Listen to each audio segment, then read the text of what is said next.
Hello, to those of you out there in Radio Land, this is Lou Porter hosting for Mayor Bill Clark, who's here today. Hello. Good morning, Lou. Good morning, and it is beautiful outside. You know what? That's what we should spend the whole morning talking about, is just, or not talking about. We should just go out and enjoy it. Go out there and enjoy it. Yes, it's funny. It's absolutely. warm. It's not raining or snowing or anything. It's nice. That's outside. right. And this is, I have the Courier here, and this article that I wanted to ask you about came out on May 16th, which was my birthday.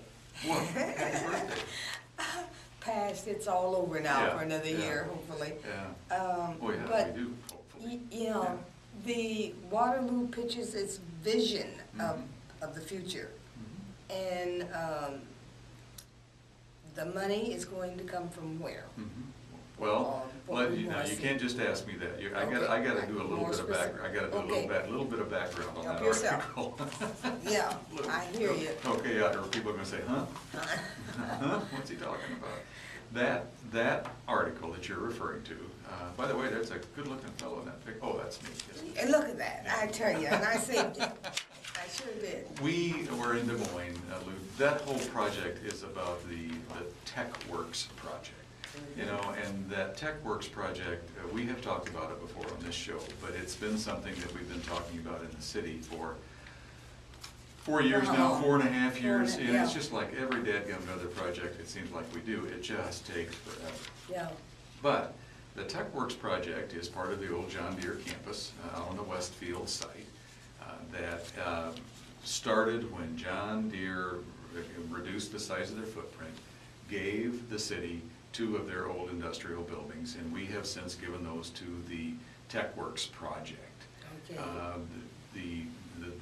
If you drive by out there, you can see the 2 big old industrial buildings standing there. One of them has got a sign across the top that says TechWorks. Right. We are just about finally ready to turn dirt on that project. We hope sometime by late summer or early fall that we got all of the funding in place for that, and it's not city funding, by the way. It's private funding. No, it's private funding for the majority of it. Okay. But there's 2 buildings out there that we're dubbing the Tech 1 building and the Tech 2 building that are going to house many different things. The Tech 2 building, which is the easternmost building that sits kind of parallel to the highway, is the private investment by a fellow from the Quad Cities that developed the whole John Deere pavilion site that's down there in Moline. It's right on the river. It's been very successful. Well, everybody, I hope, is aware that there's a John Deere museum that's going to be opening hopefully this spring, late spring or early summer on this campus. Along with the Tech 1 and the Tech 2 buildings. I'm rambling here a little bit. The Tech 2 building is going to be a 130-room hotel. Wow. That's going to be a Class A hotel that will be used by anybody, obviously, that wants to stay there, but John Deere has committed to a lot of usage for that, and that building will be about 3/4 hotel and about 1/4 meeting rooms, conference rooms, and classrooms for primarily, again, anybody can use it, they'll be open to the public, but primarily Deere for their Westfield site wanted training rooms. They bring in people constantly. I mean, it's just a constant thing that Deere brings in people for training, for new tractors. They bring in new tractor owners. If you buy a tractor, you can come in and watch it be assembled. You can go, you can be taught how to use it and all that stuff. So Deere will use the majority of that building for training facilities, educational facilities, and housing facilities for their executives. The Tech 1 building is going to be the location of several different technical businesses, startup businesses, I can't think of the right word for that, but startup businesses and the Iowa Advanced Manufacturing facility that the governor has been talking about is going to go on the first floor of that building. It is where the 3D printer is housed now. And some people have heard about this 3D printer. I don't know what a 3D printer is. Isn't it one of only it is the largest in the country or something? Yeah, and it's being used and operated by you and I. And it's being used in just in incredible ways. This thing is, I mean, I think, and you and I think of a printer, you put a piece of paper in it, and push a button on it, and the piece of paper comes out the end. This thing builds things, Lou. I mean, you can put a prototype in this, and it doesn't have a screen. I mean, if they call it a printer, it's not a printer. It's, but I mean, I'm sitting here looking at your telephone. You can set that telephone in one end of this thing, punch a few buttons, and in a few minutes, out the other end comes a telephone that looks just like that one sitting on your desk. And it's the shell. Obviously, it doesn't have the guts in it, but it's a shell. So they make forms and castings, and they can make all kinds of things with this printer. Amazing. All of this leads to my answer, a very long answer for a very short question as to what this article was about. Good background. And viewing our future. The legislature this year gave cities another tool to help fund these kinds of projects. It's called the Iowa Reinvestment District. Okay. This is a legislative action that the state did that gives cities and projects the opportunity to capture the sales tax that is generated in these districts to go back into the projects that are built in the district. There are some qualifications. There has to be a hotel. It has to be part of the project. It can only be 25 acres large. And there's a maximum amount of revenue that can be captured through the sales tax in these districts. It's an application process. It's a very competitive application process. Waterloo was one of 13 cities that sent in initial applications to be one of these initial Iowa Reinvestment Districts. They only accepted 3 applications. The applications had to score so much. Okay. Waterloo's actually was the top scoring application that was submitted. There was Des Moines and Muscatine were the other 2 cities that submitted that were accepted. So we went down as a contingency last week to meet with the Reinvestment District Board to further to kind of give our pitch, and we'll hopefully be awarded the application. We asked for $12 million out of this district, and so to help fund this project. I say this, I think, too often, but I use the word catalytic, this is going to be a catalytic project. But you know what? Every time we do one, then there's another one that comes along, and they are catalytic, Lou. They are changing the face of Waterloo. They are changing the footprint. They are changing the attitude. They are making such positive changes. I mean, the last one was the Sportsplex, and I really believe that was a catalytic facility, a catalytic building, event center. And now that's open. Let's go on something else. Let's do something else. So I feel as though I'm rambling, but this TechWorks, as people hear the term TechWorks, and they're going to start hearing this Iowa Reinvestment District being used, hopefully, because I think we'll get this award, that will be one of the ways that the state will help fund this. This is not, it's similar, but it's not the same as a TIF district. TIF districts are formed, and then we use the property taxes that are generated in those districts to help finance projects within the district. This is much more of a retail development thing, and it's money that's going to the state in sales tax. That sales tax revenue is going to be refunded back to the district to help grow that district. So the state recognizes the need to help fund these projects.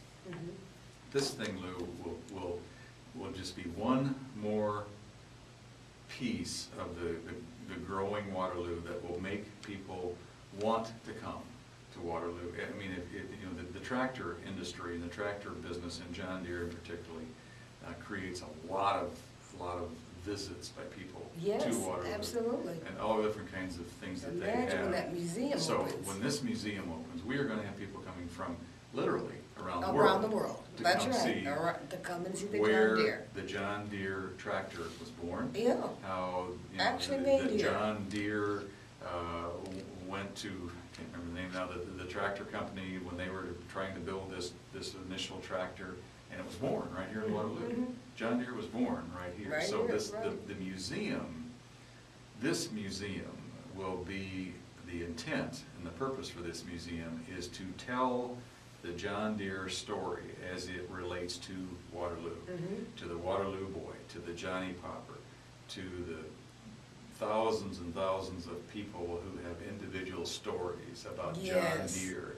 It will have tractors. Yeah, and the fact that it's The- global, I yeah. mean, just, John Deere, Yeah. of all the places in the world, Waterloo, Yeah. and we wind up with the possibility Yeah. of being a part of where they're going, not the possibility, We that's are. the plan. We are. That is Yeah. the plan, Yeah. to go forward, Yeah. and it may take some time, and for some reason, people, they love to see new things and all Yeah. that, but the minute it becomes inconvenient for them, like you gotta go down two Yeah. more streets and all that, then everybody starts fussing and carrying Yeah. on, Yeah. then it gets done and they Yeah. settle down again. Yeah. But, it can't be done overnight. Well, this museum thing, Lou, the John Deere Museum is gonna be something that I'm sure many of your listeners are either current or retired John Deere employees. I can't wait for it to open, and I can't wait to see the excitement and to walk through it and see, again, the history of the John Deere tractor and Waterloo, and how they're married, and how they're tied together, and how the John Deere tractor was born in Waterloo, Yeah, up to that whole bit. the enormous things that don't even look like tractors anymore. But they all came from our own John Deere engineers and ingenuity, and were built right here by Waterloo people and their hands putting these tractors Yeah. together. It's gonna be incredible. Yeah, I see this little quote here, it says, this is not your grandfather's It's not your, Waterloo. they said grandfather, I Is said it grandpa. yeah, Yeah, or- in my presentation, this isn't your grandpa. Popping up. So, This is going to be really terrific. When you were talking about what has to go into that, the first part, mhm. where did you talk about, it had to have at least 130 rooms, Mhm. meeting rooms. No, it will doesn't there have be- to, it has to have a hotel.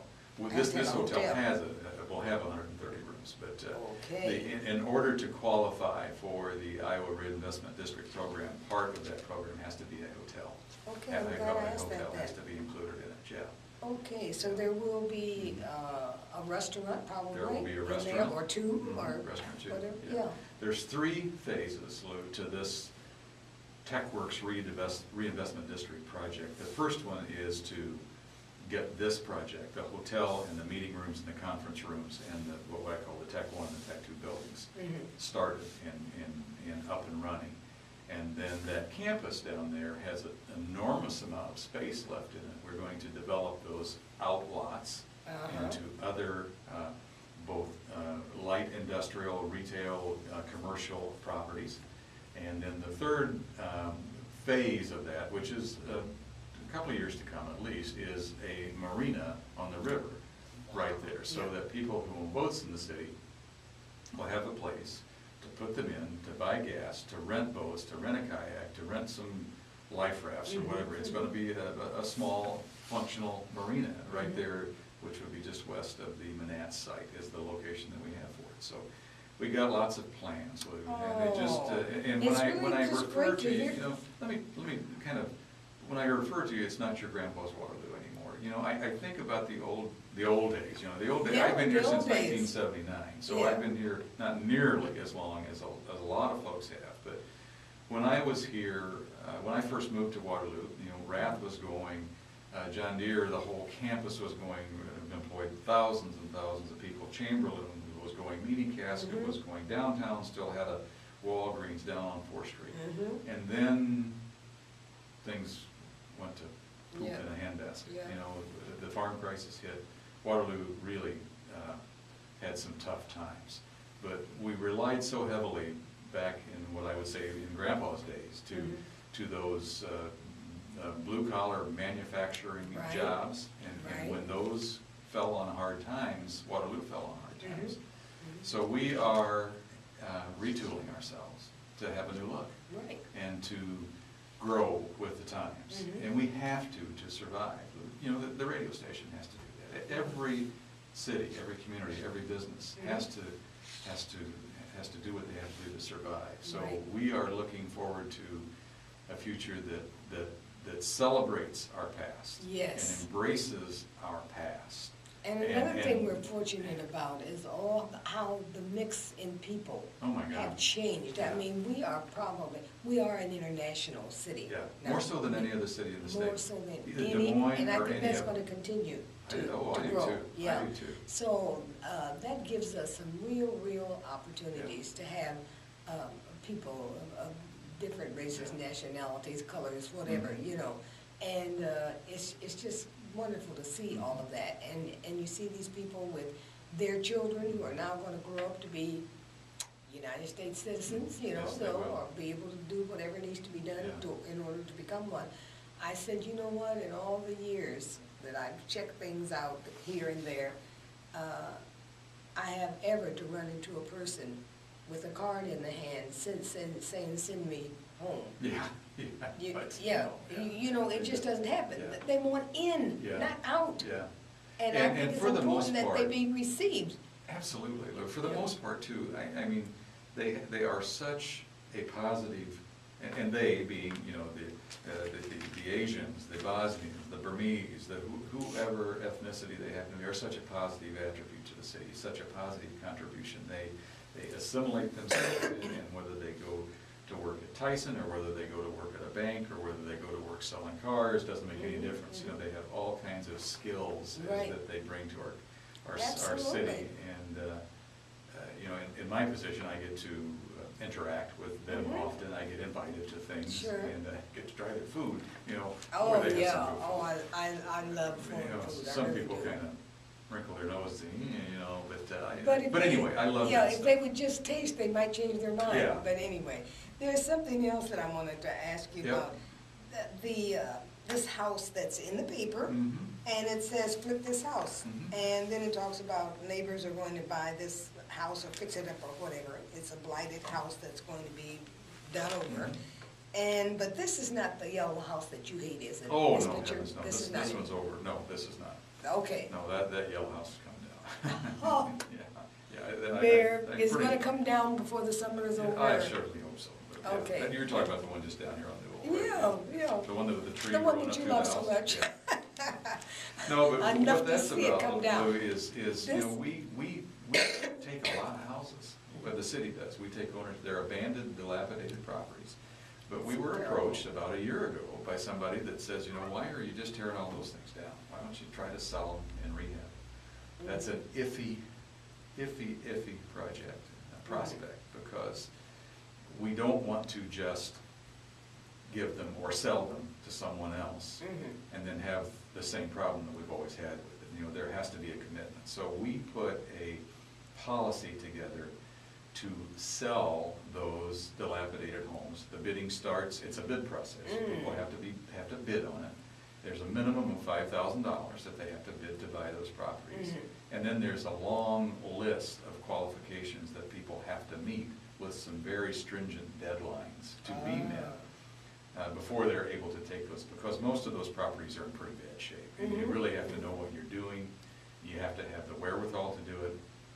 But we figured, what the heck, if we can turn some of those properties around, instead of tearing it down and then being responsible, the city's responsible for mowing and for snow removal, and then it's difficult for us to get rid of those empty lots. So anyway, that's what the neighborhood is a little bit upset that we're not just tearing that house down, that we're selling it to somebody to rehab. To rehab. I hope and I believe in the end that the neighborhood will end up being pretty proud of that house, because the folks that we're selling that to have the knowledge and the wherewithal to make that property. Get it done, yeah. To get it done. It's gotta be re-roofed, it's gotta be re-sided, the inside's gotta be gutted. Everything's It's gotta be done. Everything. But I mean, if you buy it for $5,000 Yeah.